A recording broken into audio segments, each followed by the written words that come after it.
Les voy a hablar sobre un proyecto realizado en mi coordinación sobre estudios en modelos numéricos en modelos hidráulicos para definir el proyecto ejecutivo de obras de protección que resuelva los problemas de erosión al poniente del espigón 19 de Puerto Chiapas.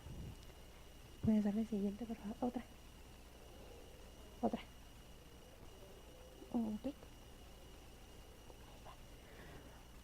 Bueno, lo que es la zona adyacente a lo que es el rompeolas poniente de Puerto Chiapas ha presentado a lo largo de la historia problemas de erosión, pero en el año 2015 presentó un problema grave en la zona adyacente al espigón 19 de aproximadamente 380 metros de longitud, poniendo en riesgo la carretera que comunica precisamente a esta zona del puerto con la zona que está adyacente al rompeolas poniente. Siguiente, por favor. Aquí podemos observar, más o menos en este tramo son los 380 metros, por lo que la Dirección General de Puertos nos encomendó realizar una serie de estudios en modelos hidráulicos o numéricos que nos ayudaran a mitigar este problema. Siguiente, por favor. Siguiente. Bueno, para nosotros poder realizar esta serie de modelaciones numéricas e hidráulicas, primero que nada, la Dirección General de Puertos nos proporcionó lo que es la batimetría de la zona de estudio. Un clic, por favor. Con ella podemos, nos sirve para discretizar las profundidades en el mar en las mallas que se van a ocupar en las modelaciones numéricas. Siguiente. Nosotros también ocupamos la información del oleaje extremal de la zona. Para realizar dicha caracterización del oleaje extremal se tomaron los datos correspondientes de enero del 2002 proporcionados en el United States Army Corps of Engineers, donde nosotros tomamos lo que son los datos. ¿Puedes poner la tabla, por favor?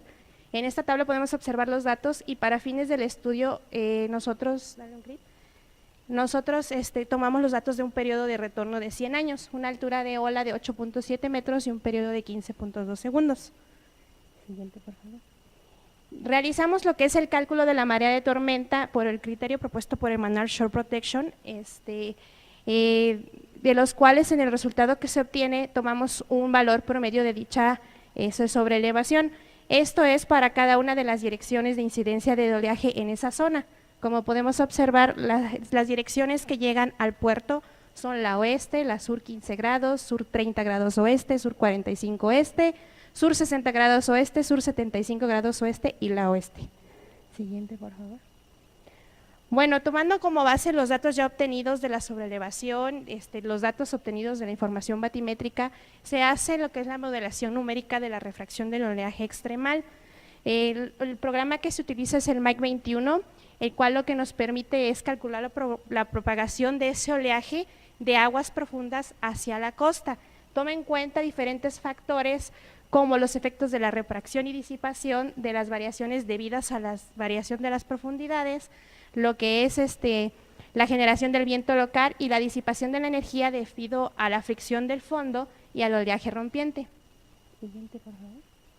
Bueno, en la malla de cálculo dale clip, que utilizamos se discretizaron aquí las profundidades de la batimetría, como ya les había comentado, y se hicieron diferentes mallas para poder realizar esos cálculos de la refracción del oleaje. Siguiente, por favor. Como condiciones iniciales para poder realizar los cálculos se consideraron las obtenidas en el periodo de retorno, como la altura de ola de 8.7 metros, el periodo de 15.2 y la sobreelevación calculada de 3.66 metros. Siguiente. Para poder analizar los datos obtenidos en esas modelaciones, tomamos como referencia 20 puntos en el tramo de esos 380 metros que se está presentando la erosión. ¿Puedes darle el siguiente, por favor? Aquí está el resultado de las modelaciones para las diferentes direcciones de incidencia del oleaje. Y en la siguiente les voy a mostrar unas tablas. Otro tip. Ahí están los 20 puntos para cada una de las direcciones, las modelaciones que se hicieron. Y podemos observar que la que presenta la mayor altura, que es de 3.48 metros, están en el puntos 8 y punto 9, es para la dirección sur 15 grados oeste. Y en las siguientes tablas les muestro igual el periodo obtenido o extraído de esas modelaciones en esos 20 puntos en esa zona. Y se obtiene, siguiente, por favor, un periodo de 12.50 segundos. Dale, precisamente también para la misma dirección sur 15 grados oeste. Siguiente, por favor. Bueno, una vez que se realiza ese modelo, ese cálculo, ese modelo hidráulico, el modelo numérico de lo que es la refracción del oleaje extremal, se hace el modelo hidráulico de estabilidad estructural. Para ello tenemos que diseñar la sección transversal. El oleaje de diseño tomado para este modelo fue precisamente el de 3.48 metros, que es el resultado de la refracción del oleaje en la dirección sur 15 grados oeste. Y se realiza el cálculo del peso de los elementos que conforman la estructura para poder diseñarla. Para los elementos de coraza se utiliza el criterio propuesto por Hudson. Voy a darle siguiente. Aquí les muestro la fórmula. Este es el peso de los elementos de la coraza. Consideramos lo que es la altura de ola, un coeficiente de estabilidad que más adelante les voy a explicar cuál fue el que se tomó para este proyecto. El peso específico de los materiales, ya sea, bueno, roca o el peso específico del agua, y el ángulo de inclinación es lo que nosotros llamamos parte del talud. De acuerdo a las recomendaciones que hace el manual Shore Protection, bueno, pues considera que el rango de pesos obtenidos precisamente con esta fórmula para el caso de la roca puede considerarse entre el 75 y el 125% de ese peso que nos da teóricamente. Y para los elementos del núcleo, bueno, se hace una relación que va de ya sea una cantidad menor o igual a 10 kilogramos hasta la 15ª parte del resultado que obtienes para tu capa de coraza. Siguiente. Después se calcula, bueno, el espesor de las capas en base también a esta fórmula. Tenemos, por ejemplo, el espesor de la capa, el número de capas, un coeficiente de capa y el peso obtenido de los elementos. Las características que nosotros consideramos para este proyecto, pues fue que las capas se están tomando 2 para los elementos de la coraza y tenemos una capa de núcleo para la protección marginal. Se consideraron 2 corazas, una coraza inferior a base de roca y una coraza superior a base de cubos ranurados. El peso específico considerado de la roca fue de 2.6 toneladas por metro cúbico, el del concreto de 2.3 toneladas por metro cúbico y el del agua que se consideró es de 1.025 toneladas por metro cúbico. Siguiente, por favor. El coeficiente de estabilidad que consideramos para la coraza superior, que está a base de cubos ranurados, fue de 6, y para la de roca, que es la inferior, fue de 3.5. Cabe mencionar que los taludes considerados, bueno, para este proyecto se realizaron tres alternativas. Para la alternativa 1 el talud fue de 2.5 a 1 y para la alternativa 2 y 3 fue de 2.1. Pues, dale clic. Aquí les muestro las secciones para la alternativa 1 y 2. La diferencia está en el peso de los elementos, principalmente de la coraza. Este es de 3.66 toneladas y este es de 4.20 para los cubos. Está constituida por un núcleo, la coraza inferior, la coraza superior.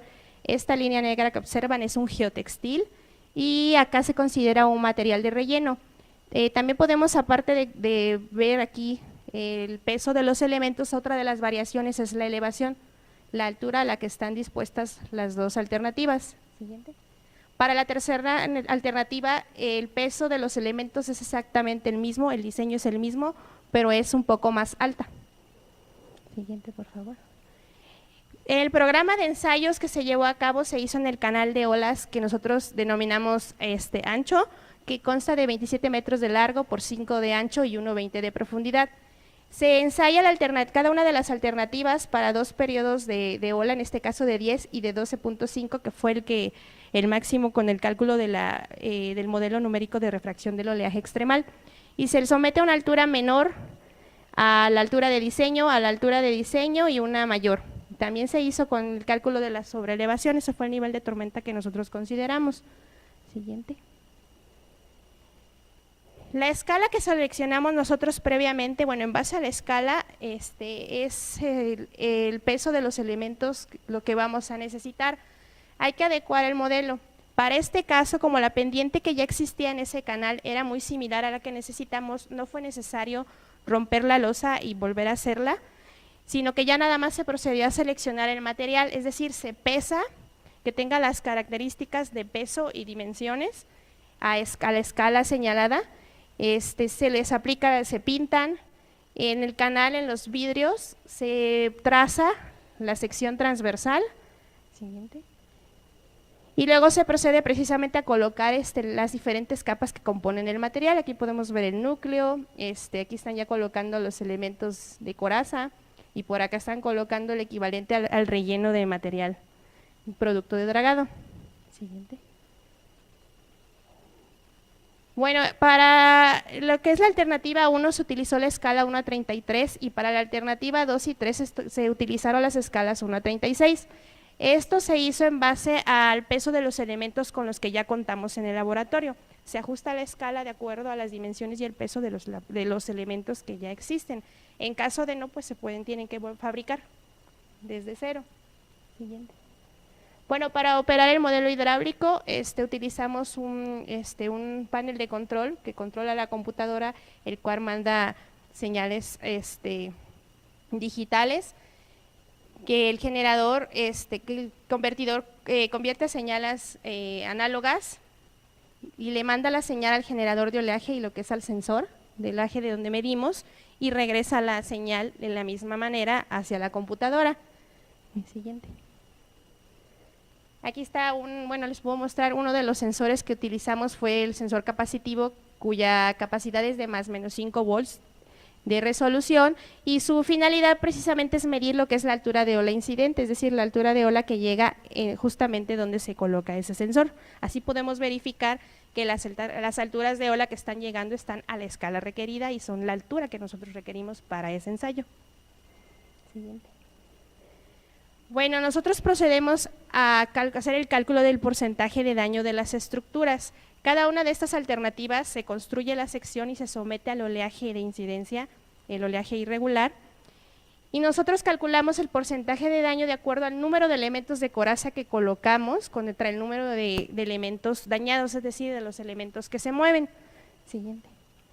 Por ejemplo, aquí les voy a mostrar una foto de la alternativa 1, completamente movió una serie de elementos de coraza superior, que son los cubos, muy grande, que fue mucho mayor al 10%, y eso fue para una altura de ola menor a la de diseño y todavía el periodo más pequeño. Entonces no tuvo caso volver a realizar todos los ensayos que estaban programados. Si con la más bajita casi la destruye, ya no fue necesario continuar. Entonces se procedió a ensayar la estructura, la alternativa 2, siguiente por favor, la cual, como ya vimos, tenía elementos de coraza más pesados y precisamente estaba un poco más alta. Bueno, en el porcentaje de daño para la coraza de cubos fue de 11.82% y para la de roca, que es la inferior, de 0.5%. Como también está todavía el porcentaje de daño muy elevado, puedes poner la siguiente, aquí podemos observar que todavía se movieron muchos elementos. Siguiente, por favor. Aquí les voy a mostrar un video de más o menos para esta alternativa, en la cual todavía se genera un porcentaje de daño alto.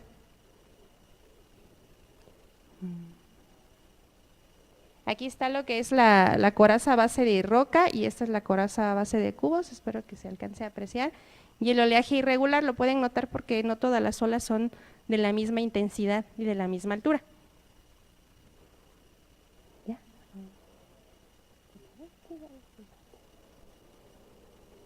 Para la alternativa 3, que como les había comentado era similar a la alternativa 2, solo que fue más alta, pues el porcentaje de daño ya disminuyó considerablemente, fue de 0.91, y para la de roca se mantuvo en el 0.5%. Es decir, la alternativa más adecuada para esta protección marginal pues fue la alternativa 3. Siguiente, por favor. Aquí les muestro una foto donde ya se desplazaron 1 o 2 elementos de todo el grupo de elementos que se consideraron para este tramo, esta sección. Siguiente, por favor. Y bueno, se procedió a realizar el proyecto ejecutivo de dicha protección marginal precisamente con esta alternativa. Este proyecto ya tiene un par de años que se realizó, pero consideré de suma importancia dárselos a conocer. Siguiente, por favor. Porque precisamente en enero de este año terminaron su construcción. Entonces quería, ¿puedes mostrar el video? El anterior es un video. ¿Puedes poner el video, por favor? Quería mostrarles, por ejemplo, antes de que construyera la obra, la intensidad del oleaje. Aquí está esta zona, es la zona afectada. Todo lo que ha ido erosionando en esa zona.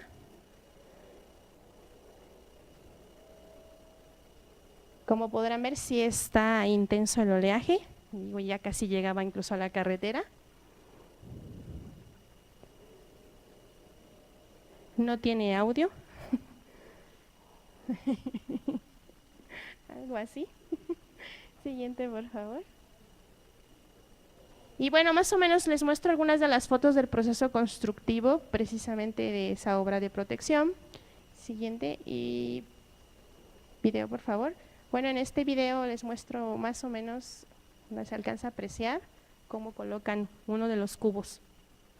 Ya ustedes los ven en el laboratorio pues pequeñitos, pero ahí está realmente el tamaño de los cubos de 4.20 toneladas. Y pues lo que se necesita realmente la maquinaria que se requiere a la hora de construirlos.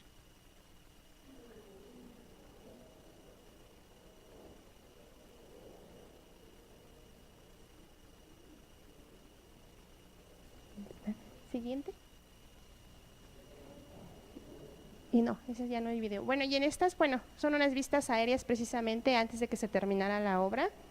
Aquí podemos observar, aquí está la carretera, los problemas de erosión que tiene esa zona. El siguiente, y bueno, aquí una foto aérea ya de la obra terminada. Este es el espigón 19. Aquí se puede observar cómo ya casi llegaba precisamente a la carretera. En este proyecto no se realizó el relleno de material producto de dragado, nada más la construcción de la protección marginal, por eso es que quedó como una especie de laguna ahí. Pero sí, por mi parte, bueno, eso es todo. Muchas gracias. ¿Alguna duda?